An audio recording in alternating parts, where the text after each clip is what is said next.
I'm gonna get to y'all. I'm gonna get to y'all. I'm just looking at this title. John Moran is a certified cornball.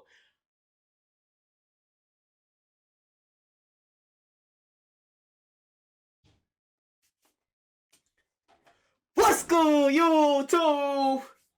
It's your boy Malik. And welcome back to a brand new video. Today we have John Moran, the certified cornball. Y'all already know what's going on with John Moran around the league. My son John looking like John Wick. My son John, the new John Wick. My son out here wilding. He is wilding. Know what I'm saying? Subscribe to the channel, like, comment, turn on post bells. Matter of fact, punch the post bell so you wouldn't miss any. Wait it out. Punch the post bell so you wouldn't miss any new video. You know what I'm saying? Hopefully you had a blessed weekend. Let's get right into this video, man. Word. As he was leaving, let me find out what time he gets off. I'm not gonna lie to you guys, there's nothing to lie about. If somebody sends me this picture and says, hey Matt, my shit on. Alright, now it's on. I punched the punch bell like 8 times my full game. This guy's looking for you, I'm laughing. Let me find out what time he gets off. I'm not gonna lie to you guys, there's nothing to lie about. If somebody sends me this picture and says, hey Matt, this guy's looking. Hold on, John. Hold on. Cause I feel like he about to start violating. Hold on, I need my charger. Y'all know like the real reasons why I don't cut my videos out. The real reasons why I don't cut my videos out. Cause I want to make it look like I'm live streaming. Feel me? Like I want that like that live streaming vibe. Feel me? Like it's like y'all legit inside my life. Feel me? So it's like pause. But anyway. Let's get right to this video though. Looking for you, I'm laughing. I don't like cutting stuff out. I just like doing like certain edits, like to stop my vid. You know what I'm saying? Do all that. Well, guys and girls, I know we do got some female viewers. Video, I have officially found the newest, corniest of cornballs, right, and he goes by the name of John Moran. Suspended for 2 games. The reason why I feel like I told my man this. The reason why I feel like he's not suspended like Gilbert Arenas, because Gilbert Arenas actually brought a gun to the arena. John Moran, we just had a function with a gun. He wasn't near the arena. I'm pretty sure he brought a gun to the arena. Yeah, same thing. But I just feel like same thing with John Wall. John Wall throwing up gang signs that he was with at a function. Feel me? But I can't compare a gun to throwing up gang signs. But yeah, I get it's the same shit. Can't do that in the league now. So you gotta be real professional around this motherfucker. My fault, gang. My fault. Anyway, like I was saying, you gotta be real professional around the motherfucker. Niggas know we, bro. Niggas. Now I know what you're probably sitting there wondering. Yo, Matt, who is this in the picture you're showing me? And believe it or not, that is John Moran. Now in this picture, we'll talk about it a little later in this video, so stay tuned. You'll notice he's wearing Sperry's and a polo. Just remember that for a little later. We'll touch on it. And also, before we get into things, I don't really talk about the NBA whatsoever, or really NBA players at all, but this was a situation I couldn't close my mouth on, and I had to speak up about it. One of the corniest things I've ever seen, if not the corniest things, and it's not just with John Moran, I saw it at my local high school growing up, is people who aren't from the hood, people who aren't struggling, people who have great parents acting like they're something they're not. It's weird, it really is. I'll never understand it, and y'all know exactly what I'm talking about because every high school has a couple of dudes like this. Every single person can. I mean, if you don't know John Moran background, then you really can't say that. Feel me? Like, I understand, like, if you knew him, like, John Moran, because it's like, I don't think no one. I'm trying to see how can I put this in like in a calm way so I don't get y'all niggas who's watching the vid. Oh yeah, you said some crazy shit. Oh no, how you word? Shut up and listen. What I'm saying to you is, right? How can you tell someone is not like that if you never been in some? If we are viewing John Morant as like an audience, we don't know John Morant personally. We view him as an audience, so we see John Morant with his pictures. We see John Morant with like him with his daughter acting, acting like a good person, but we don't see is off the camera shit. So it's like we don't see behind the scenes of John Morant. So who is us to tell him that's not how he act? Feel me? We can't do that. You know what I'm saying? Because we don't know John Morant personally. And of course John Morant can say, yeah, I grew up in a, you know what I'm saying, with 2 fathers. But a lot of people who grew up with 2 fathers still word. But anyway, like I was saying, yeah, man, we can't do that. I don't think it's fair enough. You know what I'm saying? And if he's not, only person who knows he's not like that is John Morant. So John Morant is the only person who will feel some type of way about it. We shouldn't feel some type of way. We shouldn't care. Why do we care? Why do you care? Answer the question. Why do you care? Answer it. I'll wait.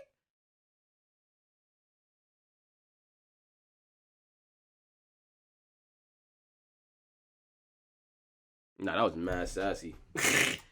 Can relate to this video because you either went to high school and you was around people like this, or you're currently in high school and you're around people like this. They have a great upbringing, a great and nice happy family, and a decent sized house, nice cars, but for some odd reason they want to portray to other people that they don't. They want to portray to other people that they're this thug that you don't want to mess with. And the best way I can describe this is these same people, they're the type of people to go on Instagram and Snapchat and post, I'm getting it out the mud. As a matter of fact, hold on. I'm going to give you a great example that happened to me, and I'll probably never ever forget this. I went to high school with this guy who was on my basketball team, and he portrayed himself as, I guess you would say, thuggish. He portrayed himself as somebody that nobody wanted to mess with. He was always talking about how hard his life. Is this him right here?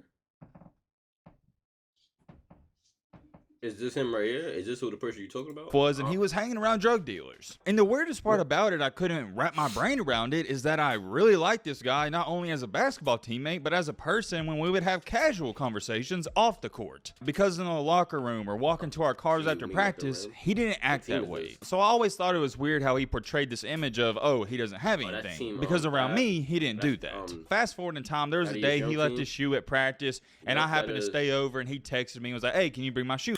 Yo, he carried crazy. Yo.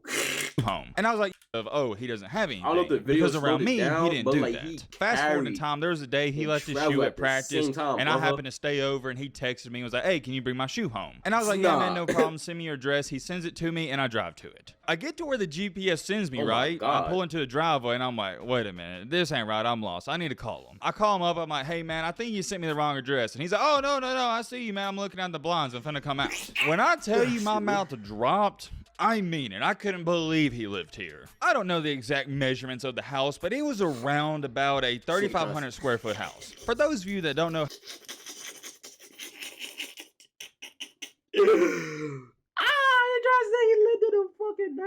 how big a 3,500 square foot house is, I consider that a mansion. Is it technically a mansion? No, but to give you a better perspective, if you're living in a 3,500 square foot house, more than likely, you're going to have a pool table room, a movie room, and a guest room. You're going to have a lot of rooms in your house that most people don't have growing up. And I'll give you another perspective. I myself, the way I grew up, I was lower middle class. I'm not going to act like I had some hard lifestyle because I didn't. I grew up in the suburbs. But if you had a guest room, I thought you were rich. The way I grew up, there was no such thing as guest rooms. So if I went to somebody's house and I was like, what's this room for? And they're like, oh, yeah, that's just the guest room. I was like, oh, yeah. They get in the bag. But anyways, that's besides the point. I'm looking at this dude's house. It's 3,500 square foot, one of the biggest houses in the city. And I'm like, what in the crap? Now he comes to the car, I get out, pop the trunk, hand him the shoe. I'm like, you live here? He's like, yeah, why? To give you some more context, I'm a very vocal person. I consider myself a leader, and I was the leader of the basketball team, so I am confrontational. So I just looked at him, I was like, well, man, why do you hang out with these type of people and do all this stuff off the court? You don't need to. I'm not saying I condone this, but if there's people who actually grew up in the trenches and they're still hanging around the wrong people, doing some stuff they shouldn't be doing, I get it because that's their habitat. But for this guy that was on my basketball team, that wasn't his habitat. And I don't want to get into his personal business too much, but he wound up saying something along the lines of, oh yeah, Matt, I promise I'm going to stop. I'm going to get my life back on track. I wanted to share that story with you guys because it goes hand in hand with what we're about to talk about and get into. I will never, and I mean never, ever, ever in a million years, understand why some people think it's embarrassing to come from a family that has a ton of money or is really successful. Believe it or not, that's the mentality they have. It's really not. It's really not, but society makes it a problem. Like, oh, you a silver spoon ass nigga. Like, bro, this is, I swear to God, bro, society is, I don't know, bro. It's backwards, bro. It's like backwards. It's like you get praised for being a gang bigger more. You get praised from being a silver spoon person. So it's like, or I don't understand. I really don't. This shit is crazy. Like, have because they're so prideful they don't want to admit, hey, I came from something nice. Bro, no, they want to go, hey, I've done it all myself. That's why people who come from a great upbringing, they do act that way because they don't want people to think they had a handout. Which to me, I don't consider it a handout whatsoever if you're born into a wealthy family. You just got to step up on people. My advice is use it to your advantage. I feel like you can still be a silver spoon and still not tolerate no tolerance. Like you don't tolerate nobody shit, bro. You still be, bro. You don't even have to act tough, bro. You don't have to act tough. You don't. You can be you, be the funniest person, whoever you are. Just don't tolerate certain shit. It's called respect. Feel me? That's what it's called. Like, you don't gotta be a silver, bro. Like, you don't gotta be a nigga from the hood to not tolerate anything, bro. You can still be a silver spoon person, act like yourself, and not like everyone else. Don't get easy influence, and be you.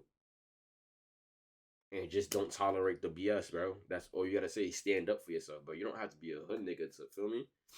Advantage. I say all that to say this, not just the past couple of weeks, but the past year and a half to 2 years, Mr. Ja Morant, who is one of the best young players in the NBA, said, you can't say Ja he Morant's is trying to put on this persona that he's some hood trench baby and you don't want to mess with him because he's about that life. He tweets about it, he talks about it, he tries to act tough during the games, and it's just a cringy act. It's cringe. That's the only word I know how to use because basketball is back.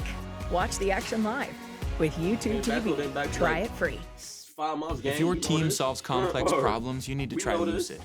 It's a visual collaboration. Because I'm not taking some NBA player serious when he says he's some type of thug and he's going to do this or do that. Dude, you're making $200 million. Bro, what does that mean? That doesn't mean anything, bro.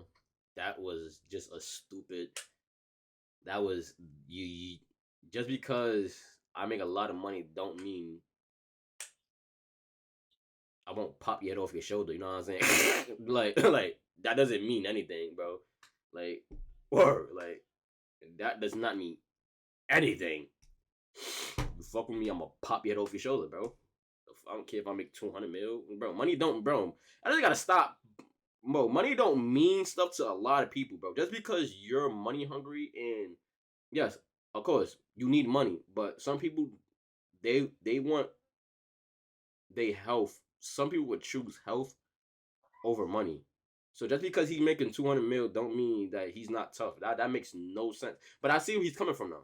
I mean, he's saying like, why you gotta act like this? You make all, but that didn't make no sense. And let me say this: if you are from the hood or trenches, there's nothing to be embarrassed about because the main goal in life is to get out of there. Can we agree on that? I think we can. It is. I think, and you could be wrong in this. If you grow up in an environment like that, there's nothing to flex about it whatsoever. And I'll tell you this much, I've worked with people from the actual hood, and I'm not even playing the actual hood, and yeah, there's nothing fun about it whatsoever. They never came into work telling me how great it is and how awesome of a lifestyle it is. You know what the one thing they always tell me is, hey Matt, I gotta grind so I can get out of there one day. But the weirdest part about it is in 2023, we now got guys like Ja Morant or at your local high school where they're trying to go back to the hood. For some odd reason, Ja Morant wants to live that lifestyle. Ja Morant wants to be seen as this guy that you're supposed to be scared of. And here's the best part about all this and the funniest part of it. Bro, he does not put on that image though. For me, it's like, Ja Morant don't put on that image.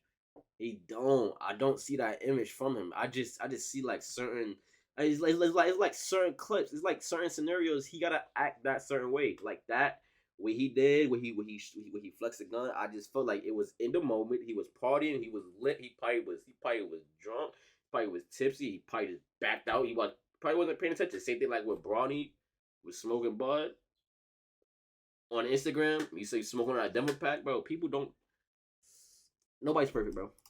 About all of this, I would understand it a tad bit more if Mr. Ja Morant grew up in a broken household or the hood. But ladies and gentlemen, that's not the case. Ja Morant grew up in a nice part of South Carolina with a mom and father in his life. To go on top of that, I'm going to show you this picture right here. He was one of the best dressed kids at his high school. And I'll tell you this much, I played AAU basketball growing up and I had some teammates that were less fortunate than myself and were in some terrible situations, and they never wore Sperry's and polos to school. You know why? Because most people can't afford Sperry's and polos. I ain't never seen somebody from the trenches wear Sperry's and a polo together. I've seen him wear polos, but not Sperry's with them. Also got to throw in there, he's got the khaki shorts. I'm not gonna lie to you guys, there's nothing to lie about. If somebody sends me this picture and says, hey Matt, this guy's looking for you, I'm laughing. If this guy right here, Captain Cornball, is looking for me, do you honestly believe I'm scared? Because I'm not. But check this out. So apparently John Morant's mom, long story short, she had an argument at finish line and she called John Morant and told him what happened. And what does John Morant do? He pulls up to the mall with 9 other people. The police arrived and there was a quote unquote verbal confrontation and it escalated. And here we go, Captain Cornball back at it again. John Morant said as he was leaving, let me find out what time he gets off. Oh man. Here's my biggest thing about all of this. John Morant, what are you going to do? What are you going to do when he gets off? Because I hope and I pray to God you're not going to do something that you'd regret the rest of your life. This is just cornball activity. Why are you pulling up to the mall 9 deep because your mom got into an argument? Okay, she got into an argument. It happens. And I don't want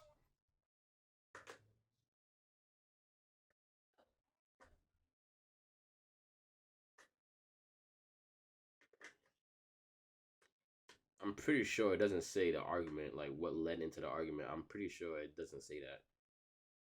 John Morant, hold on, let me see. Okay. Finish line, okay. And Memphis Mall, okay. Okay, she called Morant, who arrived shortly after the, okay. Okay. 1, do you know what city they are in? Memphis. That's 1. So get off his dick. That's 1. 2. I'm not a John Morant fan, so don't think I'm being biased. I'm not a John Morant fan. I like his game, but I'm not a fan. I fucking hate the Grizzlies. Them niggas act so fucking. Oh, it's cringy. But anyway, I just can't stand them niggas. So don't think I'm just being biased. No, nigga. I'm just going on based off what I'm seeing right here and what is he saying about John Morant. He don't know John Morant from a hole in the wall. He's going based on pictures. That's what I'm looking like. That's what it looked like. It seemed. Know what I'm saying? Word. Like I said, niggas in Memphis, they are in a 9-to-5 job. Ain't nothing wrong with a 9-to-5 job, but some people who work in a 9-to-5 job, I never said majority of people, but there's certain niggas from the trenches who work a 9-to-5 job and who's like that and who don't give a fuck about their job. So that's especially they in Memphis. So, what the fuck? I want y'all to get it twisted. I do anything for my mom and I got her back, so I may pull up myself to back her up, but I don't need 9 other people. Bro, that's just really weird to me. But hold on, it doesn't end there. Recently, a day ago, John Morant was accused of punching a 17-year-old boy 12 to 13 times and flashing a gun at him during a... What is this during a pickup basketball game last summer? So yes, keyword, this isn't recent news, but these accusations are just now coming out. And just like this reply says, and I couldn't say it any better myself, the fakest ones go the extra step to prove they're gangster. I agree 100%. It's the same thing with money. People that actually got money, they're not posting about it. They're not telling other people. The broke people are the one telling people that they got money. People that actually got money don't go on Instagram and Snapchat and post a money spread. If you don't know what a money spread is, it's basically where somebody's just spreading out a ton of money on their arm. Do you think Elon Musk out here is trying to prove to people on Snapchat and Instagram that he's got a lot of money by doing a money spread? No. It's the same thing with John Morant. Every person I've met that's from the hood, trenches, whatever you want to call it, they don't talk about it. Why? Because they live that life. And I know it's corny and cliche, but it holds true. Real G's move in silence. John Morant's just weird, and it's such a strange story because when he was at Murray State making that insane run in the March Madness, even his first year with the Grizzlies, everybody loved him. But I'd say half of the people on here don't even take him serious because he's trying to act like a gangster. I didn't know who John Morant was in Murray State. What is you talking about, gang? Y'all didn't know who John Morant was. Y'all just saw a nigga who was dunking who just went crazy in March Madness for 2 games. Y'all did not know who John Morant was until he got to the league and really put on. So you can't even say, oh, everybody loved. Of course y'all loved. Y'all didn't even know who he was. I'm pretty sure if he was acting like this in college, he wouldn't have got picked up for the league. He would have got banned. So, I don't know, man. But that's the end of it, man. Subscribe to the channel, like, comment, turn on post bell. As a matter of fact, punch the post bell so you wouldn't miss any new video. I love y'all. I thank everyone who tunes to my videos. I appreciate everyone. And a nigga who stopped me at the gym yesterday, bro. And a nigga who slapped me at the gym yesterday, yo, that was real love. You know what I'm saying? I even know niggas really watch my videos like that. I got stopped at a gym, you know, and a boy told me, yo, you Itsleek, and I said, yeah. He told me to keep doing my shit, man. I want to say thank you, man. Yeah, man, I'm gonna keep going. You know what I'm saying? We will be big. One day we will. Trust me and believe. I believe in myself. You know what I'm saying? We will be big. I never said we're gonna be a word. I ain't said we're gonna be. I'm not comparing myself to nobody. I'm just saying Malik Pay, you will be big somewhere. You know what I'm saying? You will. Word. I'm out of here. Like I said, I love y'all. Y'all know my slogan. Y'all know my motto, man. Stay frosty. And you know what I'm saying. Ya diggity do. What the fuck? That shit was fucking corny.